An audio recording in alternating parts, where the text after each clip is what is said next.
Hello everyone. A number of couples have asked me to describe what does IVF entail.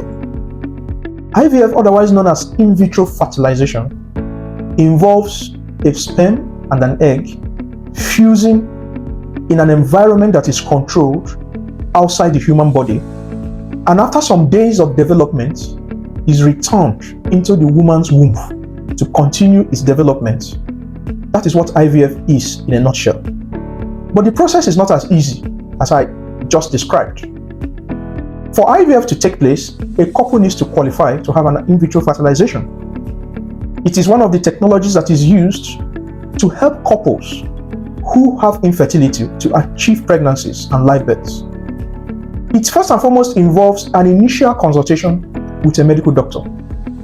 A medical doctor will take a history, ask you some questions. For example, how long you've been married, when last you saw your period, how many times you've been pregnant in the past, and how the pregnancies ended.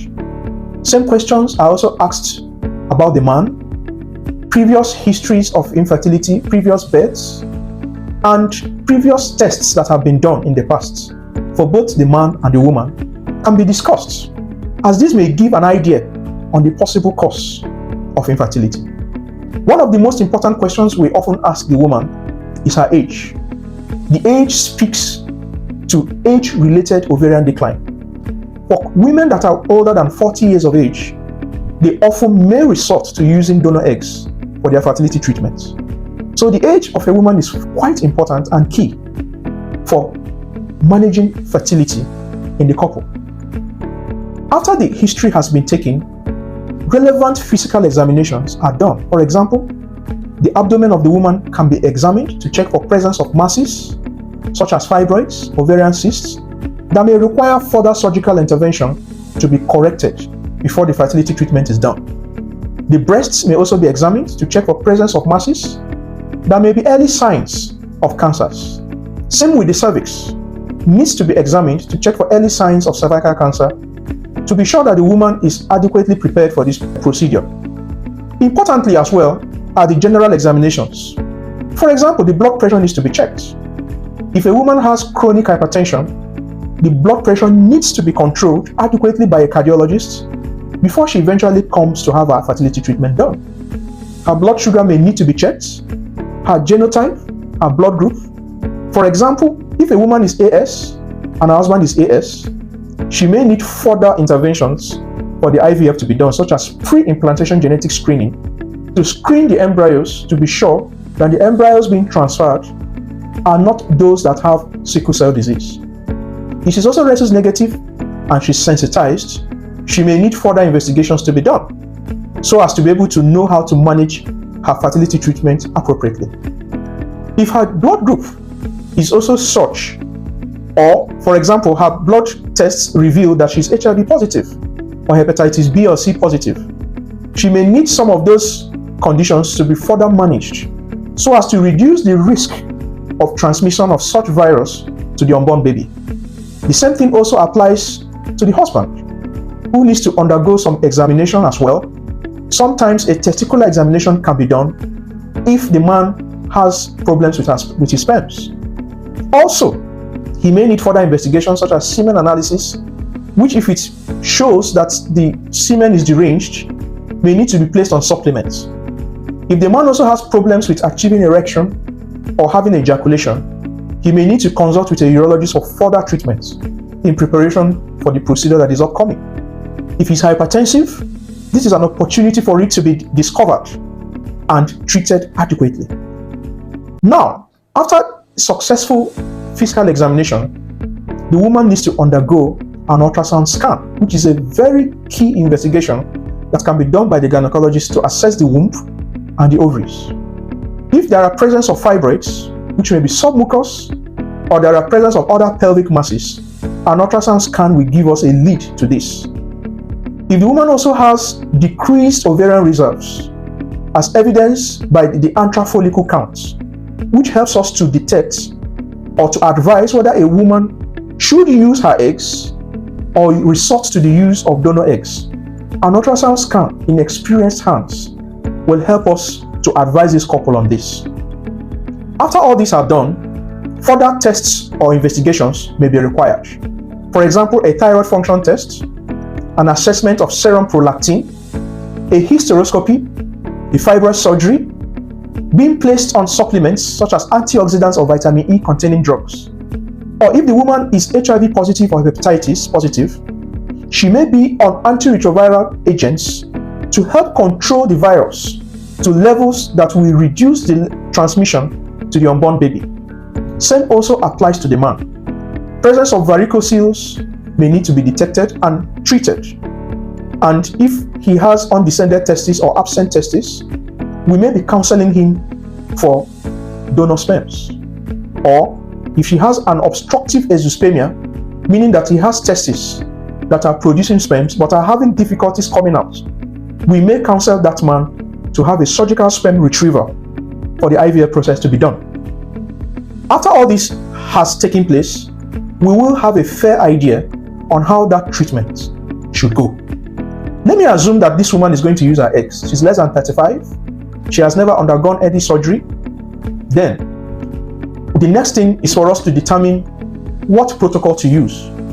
Most often than not, in this environment, we use the SHORT protocol, which requires us to start medications on the second, third, or fourth day of her menses, which are a combination of tablets, injections, sometimes can be double injections.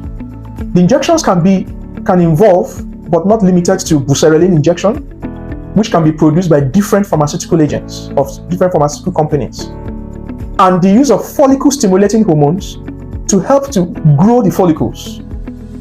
The adequate dosage of these drugs are calculated based on the woman's age, the body mass index, and the previous response to IVF medications if she has previously undergone such, and even the serum follicle-stimulating hormone levels. This helps us to calculate the adequate dosing for the follicle-stimulating hormone and the buserelin for which should be administered. Typically, most women will be on 0.5 mils of buserelin daily and follicle-stimulating hormone 225 international units.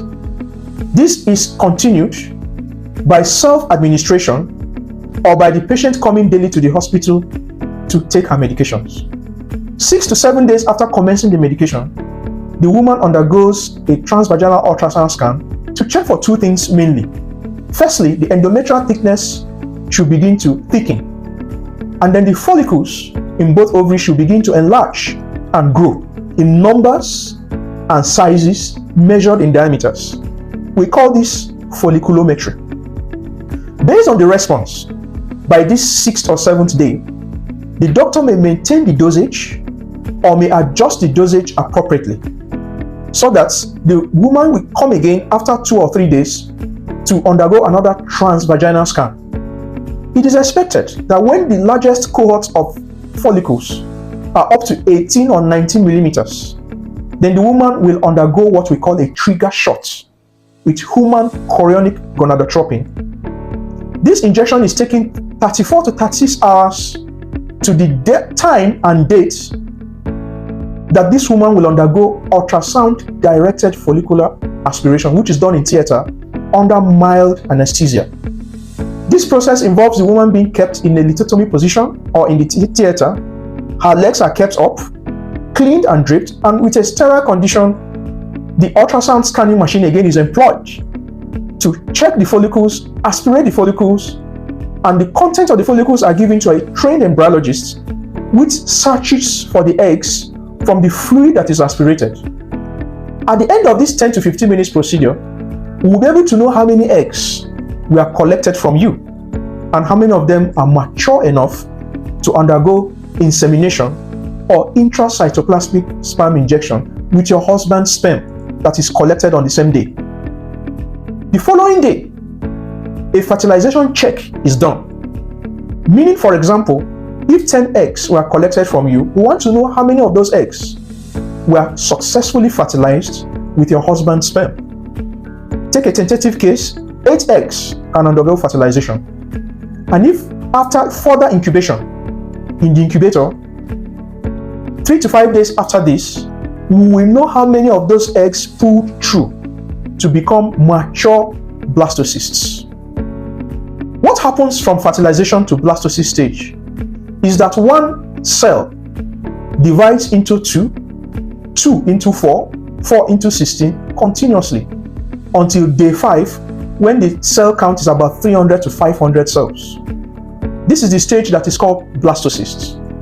And if you are to undergo a PGT cycle, this is the stage at which the embryos are biopsied for further analysis genetically. But if pre-implantation genetic testing is not taking place, 2 or 3 good grade embryos are transferred by the gynecologist using ultrasound guidance back into the womb. You will rest for a while in the theater for about 5 to 10 minutes while you receive further post-transfer instructions from the fertility nurse. After this, you can go back to your room, dress back, and you are driven straight to your home to relax. You will be on further medications after the embryos have been transferred for like 10 to 14 days. And after this period, you will be required to present to the clinic for a blood or urine pregnancy test. It is expected that in 30 to 50% of cases, it should be positive. In negative situations, then further investigations need to be done. But if you are positive, like I wish you would be, you will continue your medications for another 2 weeks, after which you will present to the gynecologist to have another scan to determine the number of babies that you have growing, their exact locations, because one of the rare complications of IVF is ectopic pregnancy, and we don't want that to happen to you. Subsequently, you will continue your medications until you are discharged to continue your antenatal care and subsequent deliveries. Now you know the answer to this question. I am Dr. John Ekwani, a gynecologist and fertility expert. Thank you for listening.